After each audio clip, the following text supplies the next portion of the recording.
शिमला केसरी देख रहे सभी दर्शकों का स्वागत है। नमस्कार, मैं हूँ रेशमा कश्यप और आज हमारे साथ फिर से जुड़े हैं हमारे सीनियर जर्नलिस्ट कुलदीप शर्मा जी। जी, सभी दर्शकों को नमस्कार। जी, जैसे कि जो शीतकालीन सत्र है धर्मशाला में चल रहा है और तीसरा जो दिन था आज इस सत्र का, और जो विपक्ष है लगातार तीसरे दिन आज भी उनकी तरफ से वॉकआउट किया गया। और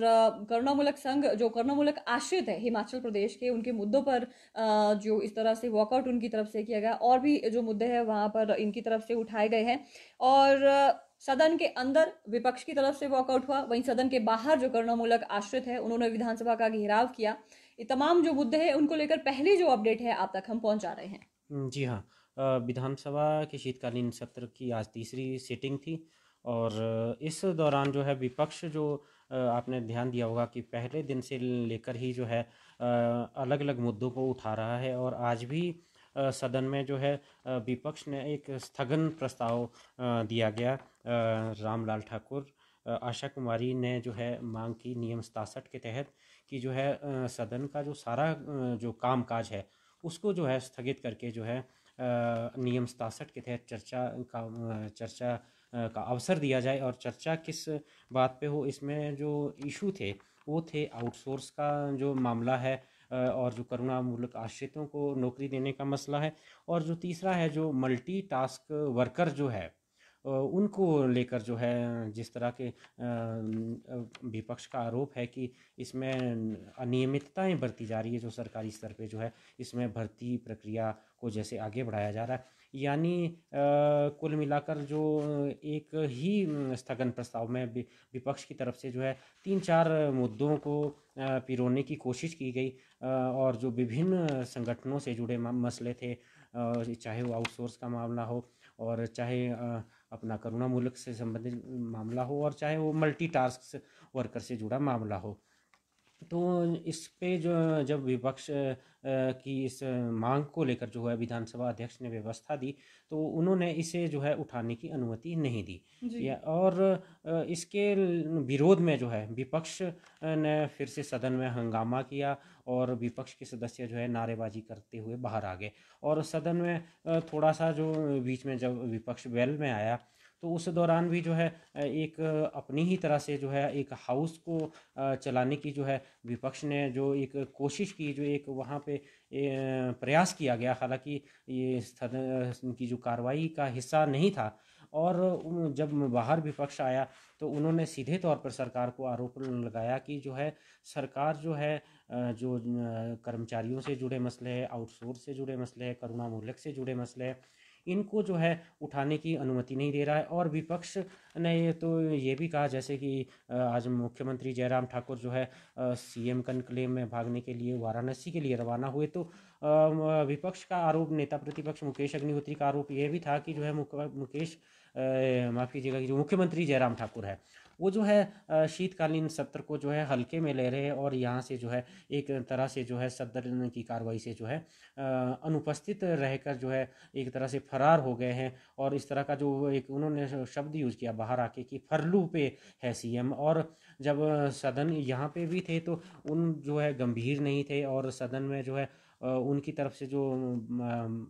बातों को जो जिनका जो जवाब दिया जाना चाहिए था वो भी जो है दूसरे सदस्यों की तरफ से, माफ़ कीजिएगा, जो मंत्री है उनकी तरफ से दिया गया। जी जी, तो इस तरह की वहाँ पर जो चीज़ें हैं तीसरे दिन भी देखने को मिली। विपक्ष लगातार हमला कर रहा है जो सरकार है उनको लेकर, और अलग-अलग मुद्दों को लेकर, जैसे पिछले 3 दिनों से हम लगातार देखते आ रहे हैं, वॉकआउट किया जा रहा है यहाँ पर। तो ऐसे में जो प्रभावित होती है सदन की जो जी प्रक्रिया जी वहाँ पर रहती है, तो ऐसे में क्या लगता है सर कि जो वहाँ से चीज़ें निकल कर आनी चाहिए थी, यानी कि जिसके लिए सदन का आयोजन किया जाता है, ऐसे में जी किसी जी एक जी जी मुद्दे पर आप वॉकआउट कर लेते हो, तो जी पूरा हम कह सकते हैं कि जो प्रक्रिया वहाँ पर होनी चाहिए तो उस पे काफ़ी ज़्यादा जो असर है वो रहता है। जी हाँ। जी हाँ, निश्चित तौर पर। और इसका जो व्यवधान पड़ता है, आपने ध्यान दिया होगा कि जो सदन का जो संचालन होता है उसके लिए करोड़ों रुपए का खर्च होता है। यहाँ से पूरी अधिकारियों की टीम, मंत्रियों की टीम, और जो दूसरे जो लोग हैं, अधिकारी है, कर्मचारी है, उसको ले धर्मशाला पहुँचाया जाता है। और इसके अलावा जो है जनहित से जो जुड़े जो मसले होते हैं, विधानसभा में महत्वपूर्ण प्रश्न लगे होते हैं, और उसमें व्यवधान पड़ता है। जो चर्चा के लिए विषय आते हैं उन पे जो है डिबेट ढंग से नहीं हो पाती। और आपने ध्यान दिया होगा कि जैसे पीछे जो है यहाँ पर पीठासीन अधिकारियों का एक सम्मेलन भी जो है शिमला में हुआ था। जी उस दौरान भी जो है ये विषय जो है मुख्य रूप से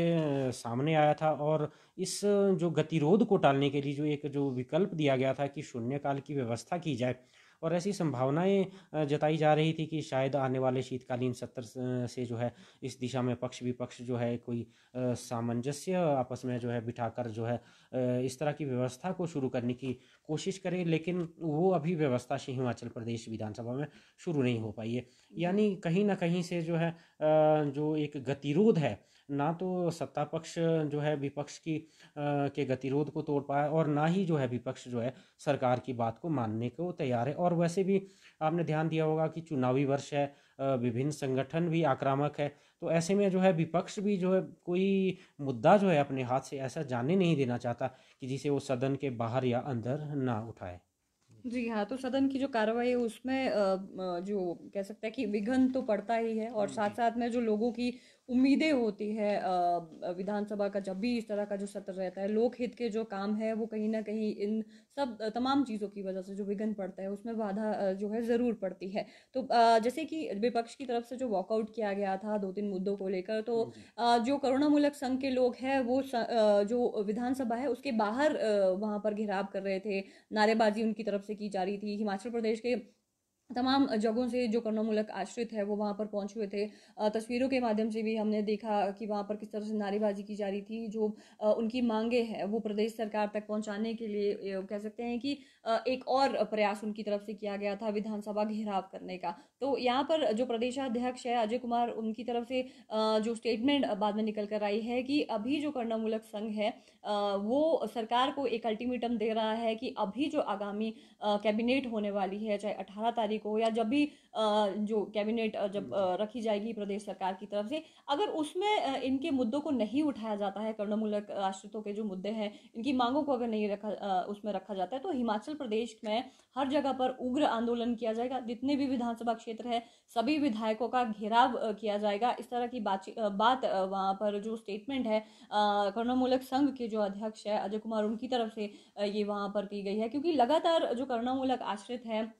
शिमला की अगर हम आपको जानकारी दें, यहाँ पर पिछले 137 दिनों से लगातार क्रमिक अनशन पर बैठे हुए हैं, लेकिन सरकार की तरफ से मात्र आश्वासन ही उन्हें मिल रहे हैं। तो इस तरह का जो रास्ता है उनकी तरफ से इख्तियार किया गया है, विधानसभा का घेराव किया गया, और सरकार को अभी फिलहाल चिताया है कि कैबिनेट में जो आगामी कैबिनेट में उसमें उनका मुद्दा अगर नहीं रखा जाता है तो हिमाचल प्रदेश में हर जगह पर जो उग्र आंदोलन है वो उनकी तरफ से किए जाएंगे। जी हाँ, निश्चित तौर पर जो है करुणामूलक संघ को लेकर जो सरकार का जो अब तक का जो पक्ष है वो ये है कि इसके लिए जो है मुख्य सचिव की अध्यक्षता में कमेटी का गठन किया गया है, और उस कमेटी में के आधार पर जो भी बातें निकल कर सामने आएगी सरकार उसके आधार पर जो है निर्णय लेगी। यानी इसमें सरकार जो दो विकल्पों पर मुख्य रूप से विचार कर रही है, एक तो ये है कि जो इस समय जो है 5% की शर्त है क्या उसको बढ़ाया जाए नौकरी देने में, और दूसरा ये है कि क्या एक मुश्त जो है सभी करुणामूलक आश्रितों को जो है नौकरी दी जा सकती है। तो उम्मीद की जा रही है कि मंत्रिमंडल की आगामी बैठक में यह मुद्दा निश्चित तौर पर शायद आए, क्योंकि पहले भी जो है अंतिम समय में जो है जो पिछले मंत्रिमंडल की बैठक हुई अंतिम समय में जो है ये मामला चर्चा के लिए नहीं आ पाया। जी, तो देखते हैं आगामी दिनों में क्या फैसला प्रदेश सरकार की तरफ से करुणामूलक आश्रितों को लेकर लिया जाता है। अगली अपडेट की तरफ बढ़ते हैं, तो आपको हम बताना चाहेंगे कि जैसे वाराणसी में जो सीएम काउंसिल की मीटिंग है वो होने वाली है, और जो मुख्यमंत्री जयराम ठाकुर है कल इस बैठक में हिस्सा लेने वाले हैं। तो क्या इस बैठक में रहेगा उसको लेकर अपडेट आप तक हम पहुंचा रहे हैं। जी हाँ, मुख्यमंत्री जयराम ठाकुर जो है सीएम कॉन्क्लेव जो है भाजपा शासित राज्यों के मुख्यमंत्री की जो बैठक है वो वाराणसी में होने जा रही है। और आज आपने देखा होगा कि दिव्य काशी भव्य काशी के नाम से जो एक कार्यक्रम का जो आयोजन किया गया, जो वहाँ पे जो 800 करोड़ की जो परियोजनाएं है जो राष्ट्र को समर्पित की प्रधानमंत्री नरेंद्र मोदी ने, तो उसी के सिलसिले में जो है आज मुख्यमंत्री जयराम ठाकुर भी वहाँ पे जो है शामिल हुए। प्रदेश भर में भाजपा की तरफ से लगभग सभी विधानसभा क्षेत्रों में इस कार्यक्रम को लाइव किया गया। प्रदेश भाजपा अध्यक्ष सुरेश कश्यप जो है दिल्ली से इस कार्यक्रम में जुड़े, और शिमला में जो है यहाँ पर जो है भाजपा के नेता जो है अध्यक्ष हिमफेड के जो है गणेश दत्त सहित मीडिया प्रभारी कर्ण नंदा और जो दूसरे जो भाजपा के पदाधिकारी है वो शिमला में इस आयोजन से जुड़े और मुख्यमंत्री जयराम ठाकुर खुद जो है वहाँ पे पहुँचे हैं। तो कल क्या होना है, अब कल जो है मुख्यमंत्रियों की जो बैठक होनी है उसमें जो है मुख्यमंत्री जयराम ठाकुर अपनी सरकार का जो 4 साल का जो एक रिपोर्ट कार्ड जो है वो रखने जा रहे हैं कि सरकार ने जो है 4 साल में किन योजनाओं को जो है शुरू किया था और वो योजनाएं इस समय कहाँ तक पहुँची है। यानी जो प्रदेश सरकार का जो अब तक का लगभग 4 साल का जो सफ़र है वो उसमें जो है सरकार कहाँ तक पहुँची है, एक बात है। और दूसरा मसला ये है कि इस दौरान अगर जो समय मिलता है तो मुख्यमंत्री जो जयराम ठाकुर जो है प्रधानमंत्री नरेंद्र मोदी से भी जो है इस विषय को लेकर चर्चा कर सकते हैं और भाजपा के जो अन्य दूसरे जो वरिष्ठ नेता है उनसे भी जो है अलग अलग मसलों पे जो है चर्चा हो सकती है। आज आपने ध्यान दिया होगा कि मुख्यमंत्री जयराम ठाकुर जैसे ही वहाँ पहुँचे जो है तो पड़ोसी राज्यों के जो मुख्यमंत्री है जैसे मनोहर लाल खट्टर हरियाणा से है, उत्तराखंड से है और जो दूसरे अन्य जो राज्यों के जो मुख्यमंत्री है उनसे भी मिले हैं और उनसे हालांकि एक औपचारिक बातचीत किसी मसलों पे नहीं हो पाई है, लेकिन फिर भी जब कई बार होता है कि प्रदेश हित से जुड़े हुए मसले होते हैं, प्रोजेक्ट होते हैं, उसको लेकर अनौपचारिक बातचीत होने की सूचना ज़रूर है। और कल देखना यह है कि मुख्यमंत्री जयराम ठाकुर जब पहली बार जो प्रदेश में जैसे उपचुनाव के बाद भाजपा को हार मिली है तो उसके बाद जो है मुख्यमंत्री जयराम ठाकुर पहली मर्तबा जो है प्रधानमंत्री नरेंद्र मोदी के सामने होंगे और इसके अलावा जो है प्रदेश से जुड़े विषयों को लेकर अगर समय मिलता है तो प्रधानमंत्री से कुछ समय के लिए चर्चा ज़रूर हो सकती है। जी। तो देखिए इसमें बैठक में क्या सामने निकल कर आता है उसको लेकर आप तक अपडेट हम ज़रूर पहुंचाएंगे। अगली जो खबर है वो हादसों को लेकर है कि आज शिमला की अगर हम बात करें यहाँ पर जो अलग अलग हादसे पेश हैं उसको लेकर आप तक अपडेट पहुंचा रहे हैं। तो सबसे पहली जो खबर है वो हम आपको बताना चाहेंगे कि हाटू जो रोड है वहाँ पर एक कार दुर्घटनाग्रस्त हुई है जिसमें एक पर्यटक की मौत हुई है। क्या ये पूरी जानकारी हमारे पास है उसको लेकर हम आपको बता दें। जो नारकंडा से हाटूपी की तरफ जो सड़क जाती है उस सड़क पर ये जो हादसा है पेश आया है। एक कार जो पर्यटकों से भरी हुई थी ये सोमवार को ये सुबह करीब 8:30 बजे के आसपास ये जो दुर्घटना है वो हुई है। तो मोहाली का एक जो युवक है जो गाड़ी के अंदर उस वक्त सवार था उसकी मौत हुई है। इसमें 22 वर्ष ये युवक है। तो आपको हम बताएं कि किस तरह से ये जो हादसा है पेश आया है। जब ये नारकंडा के से हाटू की तरफ ये जो कार है जब जा रही थी तो रास्ते में जो कार है वो बर्फ में फंस गई क्योंकि कुछ पिछले बार जब स्नोफॉल हुआ था तो उसके बाद से जो हल्की बर्फबारी जो हल्की बर्फ है वहां पर वो सड़क पर इकट्ठी हो गई है। तो ऐसे में जब बर्फ के बीच में जब ये गाड़ी वहां पर फंसी तो बाकी जो पर्यटक है 3 जो पर्यटक है वो गाड़ी से उतरे और वो गाड़ी को धक्का लगाना जब उन्होंने शुरू किया और एक जो युवक गाड़ी के अंदर बैठा हुआ था वो गाड़ी अंदर से कंट्रोल जिस तरह से जो ड्राइव है वो कर रहा था। तो ये जो 3 लोग गाड़ी को धक्का लगा रहे थे तो आगे की तरफ सड़क पे जो ढलान थी बर्फ पर फिसल कर ये जो गाड़ी है वो सीधा खाई में जाकर गिर गई और जिस वजह से जो गाड़ी में पर्यटक बैठा हुआ था 22 वर्षीय जो युवक था उसकी मौत हो गई। और जैसे ही इस घटना की जानकारी वहां पर पुलिस प्रशासन को मिली, नारकंडा की जो पुलिस टीम है जब वहां पर पहुंची तो उन्होंने गाड़ी जो पर्यटक है जिसकी मौत हुई उसके शव को वहां से निकाला और उसके लिए पोस्टमार्टम के लिए वहां से आईजीएमसी भेजा गया और उसके बाद जो शव है इसी परिजनों को सौंप दिया गया है पोस्टमार्टम करने के बाद। तो इस तरह का ये जो हादसा है हम कह सकते हैं कि पर्यटक जब भी यहाँ की तरफ आते हैं तो इन्हें आइडिया नहीं होता है कि बर्फ भरी और फिसलन भरी जो सड़कें हैं उसमें वाहन किस तरह से चलाना है, जिस वजह से इस तरह के जो हादसे हैं काफी इससे पहले भी इस तरह के जो हादसे हैं वो पेश आए हैं। और प्रशासन की तरफ से हर बार जो एडवाइजरी है वो जारी की जाती है विशेषकर पर्यटकों के लिए कि कभी भी आप इस तरह के क्षेत्र में आप जाते हैं जहां पर फिसलन भरी सड़कें होती है या फिर स्नोफॉल हो रहा होता है तो खुद वाहन चलाने से बचे, विशेषकर जब आपको आइडिया नहीं होता है ऐसी जगहों पर आपको वाहन कैसे चलाने हैं। तो इसके अलावा एक और जो हादसा है वो कहाँ पेश आया है, एक जो एचआरटीसी की बस है ये रोहड़ू के साथ लगती एक जगह है सेरी नाला वहां पर दुर्घटनाग्रस्त हुई। गनीमत ये रही कि इस बस में जो 22 सवारियां थी मौजूद थी हल्की चोटें उन्हें आई हैं, कोई गंभीर चोट ज़्यादा किसी को नहीं आई है। जो ज़्यादा जिन्हें ज़्यादा चोट लगी है, तकरीबन 5 ऐसे यात्री हैं जिन्हें उपचार के लिए आईजीएमसी यहाँ पर भेजा गया है और कुछ लोगों का उपचार वहीं स्थानीय अस्पताल में ही हो रहा है। तो ये हादसा भी आज सुबह करीब 10 बजे के आसपास ही हादसा पेश आया। कैसे? जब ये बस वहां से आ रही थी, रोहड़ू से रिकांगपिओ की तरफ, ये एचआरटीसी की बस जब जा रही थी, तो अन्य वाहन को जब ये पास दे रही थी जो सामने की तरफ से आ रहा था, तस्वीरों के माध्यम से जैसे हमने आपको बताया भी सुबह जब हमने आपसे ये वीडियो शेयर की थी, तो काफी तंग वो जो रोड है, तो पास देते हुए जो बस है उसके नीचे की जो जमीन है वो धंस गई, जिस वजह से जो बस का टायर है वो आगे से नीचे की तरफ चला गया और गाड़ी पलटते हुए नीचे जा गिरी। तो इस तरह का ये जो हादसा है वहां पर पेश आया हुआ है और प्रशासन ने और जो स्थानीय लोग हैं उन्होंने मिलकर जो घायल हैं उन्हें अस्पताल तक पहुंचाया और फौरी राहत के तौर पर प्रशासन की तरफ से जितने भी घायल हुए हैं उन्हें 2-2 हज़ार रुपए मुहैया करवा दिए गए हैं। तो ऐसे में हम कह सकते हैं कि जब मौसम खराब होता है या सड़कों पर फिसलन भरी होती है, तो इस वजह से इस तरह के हादसे यहाँ पर जो पेश है वो आते हैं। और मौसम विशेषकर जिस तरह से बना हुआ है अभी की हम आपको जानकारी दें, दिन के समय में शिमला में भी यहाँ पर जैसे हमने देखा कि बादल इकट्ठे हो गए थे और मौसम विभाग की तरफ से जिस तरह से एडवाइजरी भी जारी की गई है, कल और परसों हिमाचल प्रदेश में मौसम कुछ खराब रहने वाला है। हाई रिचेस जो है हिमाचल प्रदेश के जो अपर एरियाज है वहां के लिए एडवाइजरी जारी की गई है, वो क्या है उसको लेकर अपडेट आप तक पहुंचा रहे हैं। जी हाँ। प्रदेश के जो है ऊंचे जो पर्वतीय क्षेत्र है वहाँ पर जो है एक बार फिर से जो है वर्षा और बर्फबारी की संभावना जताई गई है। यानी जो पर्यटकों को एक बार फिर से जो है और जो स्थानीय लोगों को जो है अलर्ट रहने की जो है सलाह दी गई है। इसके लिए जो है आपदा प्रबंधन विभाग की तरफ से जो है बाकायदा जो है टेलीफोन नंबर भी जो है, मतलब आप ये कह लीजिएगा कि एक हेल्पलाइन नंबर जो है वो भी जारी किए गए हैं। ये हेल्पलाइन नंबर जो है ये पहला नंबर है 8580819827। यानी मैं दोबारा से रिपीट करता हूँ, 8580819827। और जो दूसरा हेल्पलाइन नंबर है वो है 9459457587।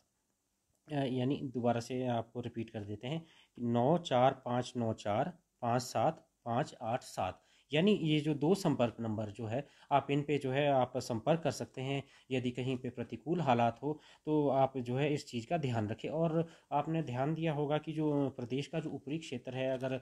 आप कुल्लू मनाली की बात करें तो इस समय जो है थोड़ी सी भीड़ जो है अटल टनल रोहतांग के पास जो है देखी जा रही है। और यहाँ पे जो है बहुत भारी जो आसपास का जो क्षेत्र है वो बहुत फिसलन है। अगर आप दूसरे छोर पे पहुंच जाते हैं, जो केलंग की तरफ और जो सिसु की तरफ जो निकलता है, वहाँ पे भी जो है काफ़ी फिसलन है। और अटल टनल रोहतांग की वर्ली तरफ भी जो है फिसलन है। और जो इसके जो ऊपर जो असल में जो रोहतांग जिसे कहते हैं क्षेत्र, वहाँ के लिए तो फ़िलहाल जो है यातायात अभी संभव नहीं है। लेकिन जो मुख्य जो सड़क है यहाँ पर भी जो है फिसलन है। और यही हालात जो आपने ध्यान दिया होगा कि शिमला के जो ऊपरी क्षेत्र है, जो यहाँ से ढली से जो ऊपरी जो क्षेत्र है, सड़कें जमनी जो है शुरू हो गई है। हालांकि जो जिला प्रशासन है, लोक निर्माण विभाग है, उसकी तरफ से जो है सड़कों के किनारे जो है एक जो होता है एक जीरा टाइप जो स्टोन क्रशर का जो निकलता है, उसको भी जगह जगह पे डाला गया है। और जेसीबी वाहन और जो दूसरे भी जो वाहन है अलग अलग स्थानों पे खड़े हैं। लेकिन उसके बावजूद भी इन क्षेत्रों में जो है फिसलन बनी हुई है। और ऐसे में जो है प्रदेश के जो प्रमुख जो स्थान है, जो शिमला है, शिमला से जो ऊपरी क्षेत्र है जो है, शिमला में फ़िलहाल ऐसा नहीं लग रहा कि अभी शायद बर्फबारी हो। लेकिन जो शिमला से जो ऊपरी क्षेत्र है, कुफरी है, नालदेहरा है, नारकंडा है और हाटू है, यहाँ पर जो है बर्फबारी हो सकती है। और जो हाई रिचेज है, जो प्रदेश की जो जनजातीय क्षेत्र है, उसके अलावा जो चंबा का क्षेत्र पड़ता है, धौलाधार की जो पहाड़ियाँ हैं और अपना जो सिरमौर से जो लगता है जो ऊंची चोटियाँ है, वहाँ पे जो है बर्फबारी की संभावनाएं जताई गई है। तो ऐसे में मौसम विभाग ने जो है ये के जो निदेशक है जो सुरेंद्र पाल ने जो है लगभग जो अगले जो मंगलवार को जो है मौसम की जो है ख़राब रहने की संभावना जताई है। हालांकि बुधवार से जो है मौसम जो है साफ रह सकता है। जी। जी, तो ये मौसम से संबंधित जो अपडेट है हमने आप तक पहुँचाई, और ये जो 2 नंबर आपसे हमने साझा किए, हिमाचल प्रदेश के जो ऊपरी क्षेत्र है, किन्नौर और लाहौल स्पीति की बात करें, वहाँ के लिए विशेष नंबर जारी किए गए हैं, क्योंकि ऐसे में देखा जाता है कि जब भी कभी मौसम खराब होता है या स्नोफॉल होता है, तो कुछ जो सैलानी है वो ट्रैकिंग के लिए या फिर ऐसी जगहों पर घूमने के लिए निकल जाते हैं जहाँ पर बेसिकली वो एडवेंचर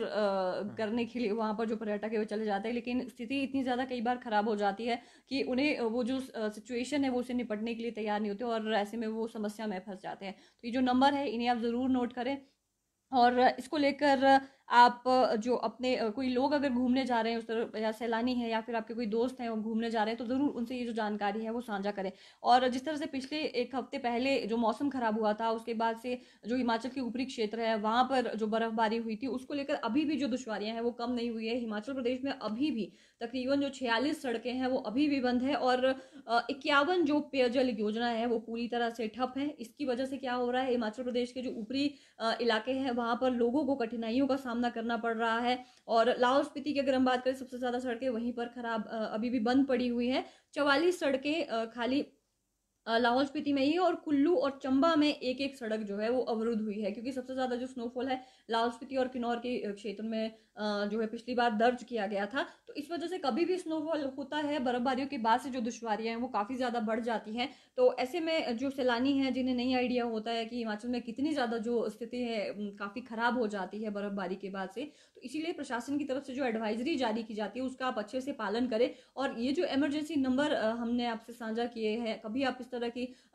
विपरीत परिस्थितियों में जब अगर फंस जाते हैं या आपातकालीन परिस्थितियों में आप फंस जाते हैं, तो जरूर इस पर कांटेक्ट करके आप प्रशासन से अपनी समस्याएं बता सकते हैं। अगली जो खबर है वो हम आप तक पहुंचा रहे हैं, वो है तेंदुए से संबंधित, क्योंकि शिमला की अगर हम बात करें, पिछले कुछ दिनों में काफी ज्यादा जो एक्टिविटीज है यहाँ पर देखने को मिल रही है। और पिछले कल की अगर हम जानकारी दें, एक वीडियो भी सोशल मीडिया पर वायरल हो रही है, आज सुबह के समय में हमने वो शेयर भी की थी आपसे। ये शिमला के साथ लगता जो क्षेत्र है शोघी, वहां का जो आसपास का एरिया है वहां पर जो तेंदुआ है वो देखा गया है। जी हाँ। ये जो आपने ध्यान दिया होगा, जो वीडियो है,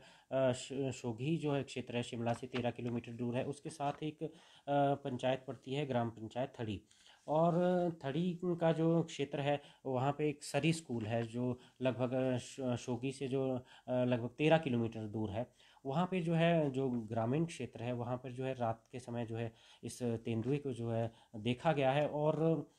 इसके अलावा भी जो इस पंचायत में जो है जो साथ लगती है, एक जलेल पंचायत है, आनंदपुर पंचायत है, जो शोघी जो क्षेत्र है, अगर आपने ध्यान दिया होगा कि ये 3-4 पंचायतों से सटा क्षेत्र है। एक यहाँ पे जो है कोट पंचायत साथ पड़ती है, शोघी पंचायत पड़ती है, आनंदपुर पंचायत पड़ती है, जलेल पंचायत है, थड़ी पंचायत। तो यहाँ पर जो है बीच बीच में जो है कई बार जो है तेंदुए को जो है देखा गया है। लेकिन जो पिक्चर जो है अपने जो कैमरे में जो कैद हुआ है वो थड़ी पंचायत के सरी में जो है देखा गया है। और इससे जो है जो आसपास के जो लोग हैं वो काफ़ी दहशत में है। और आपने ध्यान दिया होगा कि पिछले दिनों शिमला में जिस तरह की घटनाएं हुई, 2 मासूम बच्चों को जिस तरह से तेंदुआ जो उठाए कर ले गया, जो जिस तरह की जो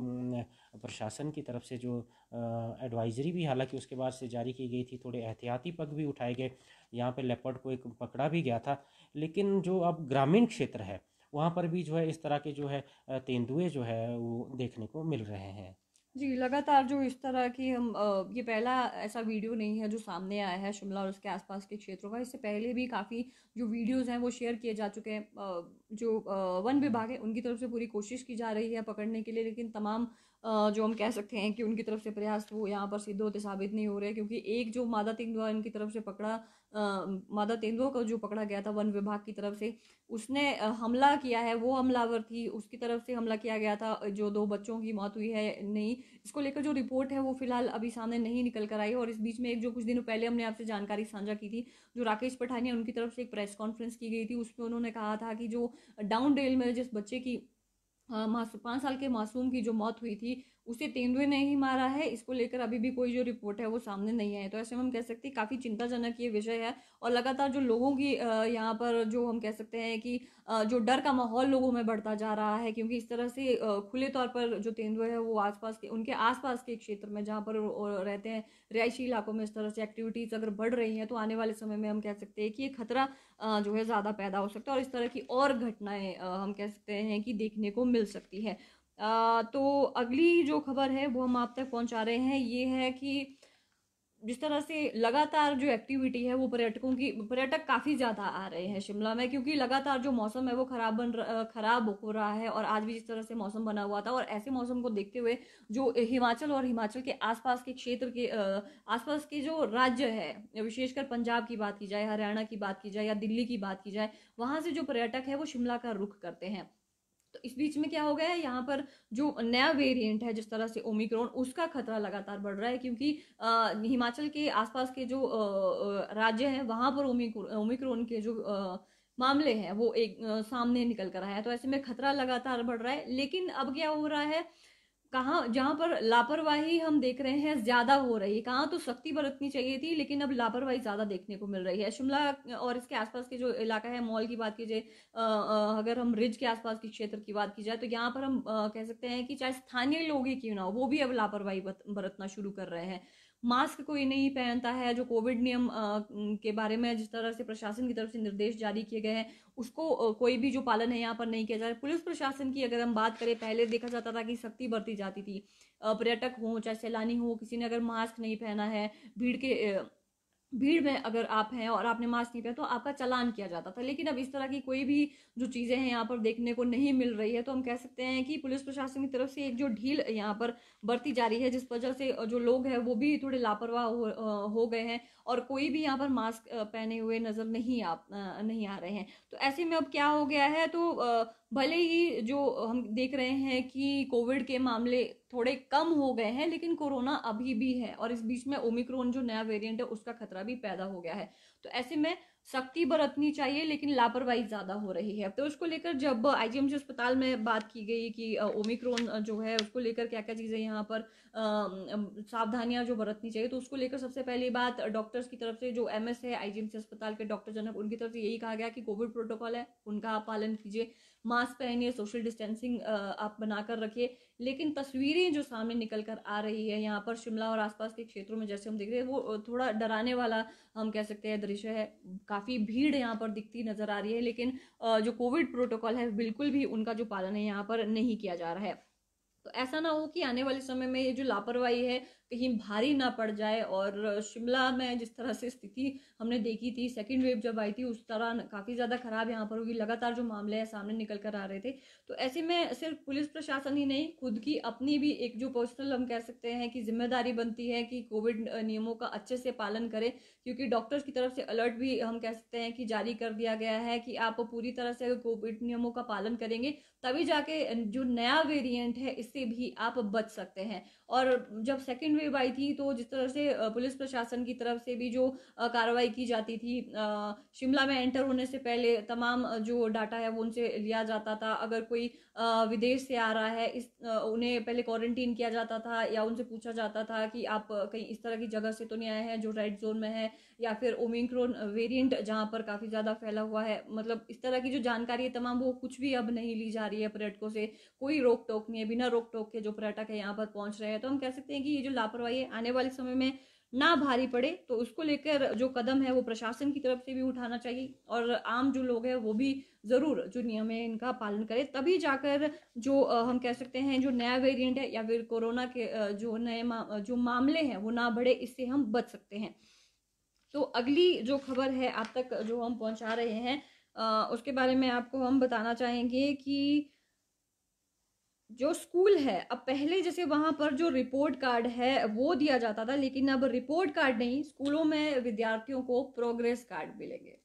जी हाँ, अब जो है स्कूलों में जो है विद्यार्थियों को जो उनका जो एक रिपोर्ट कार्ड होता था उसकी जगह पे है जो है अब प्रोग्रेस कार्ड मिलेगा। ये प्रोग्रेस कार्ड क्या होगा? प्रोग्रेस कार्ड ये होगा कि जो उसने जो है शिक्षा ग्रहण की है उसका एक मूल्यांकन किया जाएगा, और जो एक सतत प्रक्रिया होती है एक शिक्षा ग्रहण करने की, कि उसमें ये देखा जाएगा कि आपने जनवरी माह में आप कहाँ थे, फरवरी में आप कहाँ पहुँचे, मार्च में कहाँ थे। और उसके अलावा जो है लर्निंग आउटकम जो है उसमें जो है उसको भी जो है इसका हिस्सा बनाया जाएगा। यानी जो एक ओवरऑल जो एक्टिविटी है जो स्कूल में चलती है, पढ़ाई के साथ जो है दूसरी जो गतिविधियां हैं उसका जो है एक आंकलन किया जाएगा, और ये एक सतत प्रक्रिया होगी जो लगातार किया जाएगा। तो उसमें जो है उसका जो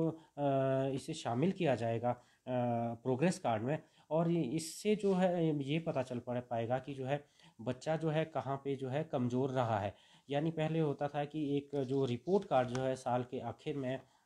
या आप ये कह लीजिएगा कि जो बीच में जो मध्य होता है जो साल का, वहाँ पे जो है जब परीक्षाएं होती है तो एक रिपोर्ट कार्ड बच्चों को हाथ में थमा दिया जाता है, और उसके आधार पर जो है ये होता था कि 6 महीने में जो है आपने इतने अंक लिए, और जो साल का जो है अंतिम जो रिपोर्ट कार्ड होता है कि आपने मान लीजिएगा कि 100 से आप 90% लिए, 75 लिए, या A grade, B grade, C grade. और अब ये देखा जाएगा कि बच्चा जो है जब स्कूल में आया है वो पहले कहाँ था, फर्स्ट क्वार्टर में कहाँ था, सेकंड में कहाँ था, थर्ड में कहाँ था, और अंतिम जो है वहाँ पे जो है कहाँ तक पहुँचा। इससे ये होगा कि जब आपका एक लगातार जो है बच्चे की एक तरह से मॉनिटरिंग होगी, तो इससे जो है बच्चे की जो वीकनेस जो है वो सामने आएगी, और उसका जो है उस सुधार पे ध्यान दिया जाएगा। यानी अगर आपको ये पता चलेगा कि पहले क्वार्टर में जो है बच्चा इस क्षेत्र में जो है पीछे रह रहा है, या मूल्यांकन सुधार की बात की, या लर्निंग आउटकम की, तो उस पे जो है शिक्षक जो है ध्यान दे सकते हैं, और उसी के आधार पर जो है बच्चों के जो अभिभावक है, जो माता पिता है, उनसे भी जो है उस तरफ ध्यान देने की बात की जा सकती है। जी। जी, अगली जो खबर है वो भी शिक्षा विभाग से संबंधित है। अ, तो इसके बारे में अगर हम आपको बता दें कि प्रदेश में जो नैक की टीम है वो 6 कॉलेजों, मतलब हम आपको ये बताना चाहिए कि जो ए ग्रेड है वो कुछ कॉलेजों को मिल सकता है, उसके बारे में जो जानकारी हम आप तक पहुंचा रहे हैं। जी हाँ, एक जो नेक जो एक संस्था है, जो राष्ट्रीय स्तर पे जो कॉलेजों का जो मूल्यांकन करती है, जो बेहतर स्थिति में होते हैं, उसमें उम्मीद ये की जा रही है कि प्रदेश के जो आने वाले समय में जो है 6 जो है कॉलेजों को जो है ए ग्रेड मिल सकता है। जो यहाँ पर हमारे जो उच्च शिक्षा के जो हायर एजुकेशन काउंसिल के जो अध्यक्ष है प्रोफेसर सुनील गुप्ता जी, जो पहले हिमाचल प्रदेश विश्वविद्यालय के वाइस चांसलर भी रह चुके हैं,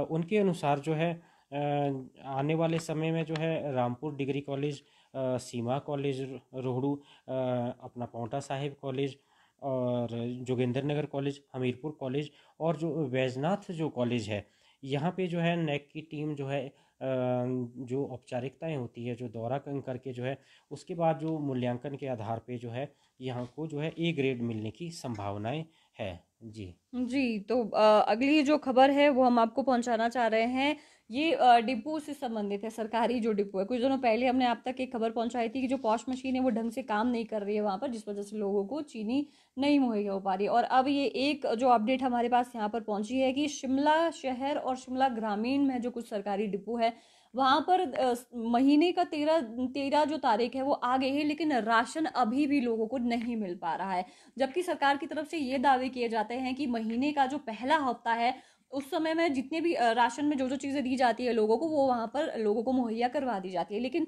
ये जो यहाँ पर तस्वीरें सामने निकल कर आ रही है कि शिमला शहर में और शिमला के आसपास का जो ग्रामीण इलाका है वहां पर पूरी तरह से जो राशन है वो लोगों को मुहैया नहीं करवाया जा रहा है। ऐसे में अब क्या हो रहा है,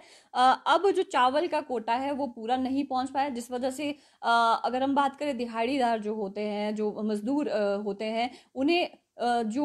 बाजार जाकर महंगा जो राशन है वो खरीदना पड़ रहा है, उसको लेकर वो अब मजबूर हो गए हैं। तो ऐसे में क्या होता है, प्रदेश सरकार की तरफ से जैसे जो दावे जो यहाँ पर किए जाते हैं वो हम कह सकते हैं सीधे तौर पर खोखले साबित होते हुए नजर आ रहे हैं। और डिपो में राशन क्यों नहीं पहुंच पाता, क्योंकि जो गोदाम है वहां पर जो सप्लाई जब तक नहीं वहां से प्रॉपर रूप से पहुंच पाएगी तो डिपो में जो राशन है वो वहां कैसे पहुंच पाएगा। तो इस तरह से इस समस्या को दूर करने के लिए जो गोदाम है जो राशन है वो पूरी तरह से वहां पर प्रोवाइड करवाना चाहिए, ताकि डिपो में जो लोग सामान खरीदने के लिए आते हैं उन्हें समय रहते जो राशन है वो मिल पाए। तो ऐसे में अब जो आम लोग हैं, जो मजदूर है, दिहाड़ीदार है, उन्हें काफी ज्यादा समस्याओं का सामना करना पड़ रहा है, उन्हें महंगा राशन खरीदने के लिए मजबूर होना पड़ रहा है। और इसके अलावा जो वहां पर पॉश मशीन का जैसे अब इस्तेमाल किया जाता है, अगर पैसे जो काटने होते हैं तो उसको लेकर अंगूठा वहां पर लगाया जाता है। मशीन भी पूरी तरह से वहां पर काम नहीं कर पा रही है, क्योंकि ग्रामीण इलाकों की अगर हम बात करें वहां पर नेट की जो सुविधा है उसमें कुछ जो समस्याएं पैदा आती है, और सर्वर जिस तरह से स्लो हो जाता है कई बार, तो कई बार 4 या 5 बार अंगूठा लगाना पड़ता है, उसके बाद जाके जो समस्याएं हैं उसके बाद जाके जो पैसा है वो कटता है। और ये ऐसा पहली बार नहीं है जब जो डिपो में राशन नहीं मिल रहा हो, इससे पहले भी इस तरह की खबरें लगातार यहाँ पर सामने निकल कर आई हैं। जब कभी चावल नहीं मिलता है, कभी चीनी नहीं मिल पा रही है, कभी दालें लोगों को प्रोवाइड नहीं कर पाए, तो ऐसे में जो आम लोग हैं जो हर बार डिपू से ही राशन वहां पर खरीदते हैं, तो उन्हें काफी ज्यादा समस्याओं का जो सामना है वो करना पड़ता है। तो ऐसे में सरकार को चाहिए कि जो डिपू है वहां पर राशन की जो उपलब्धता है वो हमेशा रहे और समय रहते लोगों तक जो राशन है वो पहुंच पाए। इसको लेकर जो गंभीर कदम है प्रशासन को उठाना चाहिए और गोदामों में जो सप्लाई है उसे उन्हें समय रहते पहुंचाना चाहिए, ताकि उपभोक्ता तक जो समय जो निर्धारित किया गया है महीने का पहला हफ्ता, तब तक जो राशन है वो मिल पाए। तो अगली जो अपडेट है, जिस तरह से हरीश जी पूछ रहे हैं कि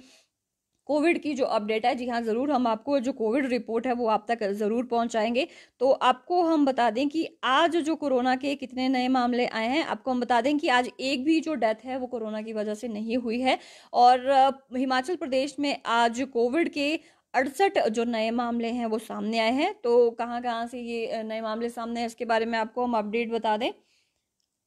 तो बिलासपुर से 7 नए मामले सामने आए हैं, हमीरपुर से 6, कांगड़ा से 13, मंडी से 9, शिमला से 10 मामले सामने आए हैं, सोलन से 20, ऊना से 2 और पूरे जिस तरह से हमने आपको बताया कुल 68 मामले सामने आए हैं। और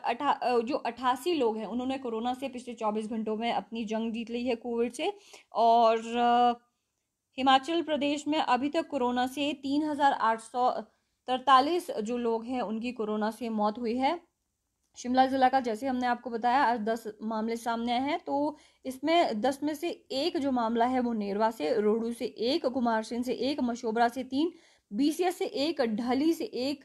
मिलिट्री हॉस्पिटल से 1 और आईजीएमसी से 1 जो मामला है वो सामने आया है। तो कोरोना की जो अपडेट है वो हमने आपके सामने रखी और पिछले 24 घंटों में हिमाचल प्रदेश में जो महत्वपूर्ण जो घटनाएं हुई हैं, जो महत्वपूर्ण खबरें हैं वो हमने आप तक पहुंचाई। तो फिलहाल के लिए आपसे इजाजत चाहेंगे और तमाम अपडेट के लिए आप इसी तरह से बने रहिए शिमला केसरी न्यूज़ के साथ। नमस्कार। नमस्कार।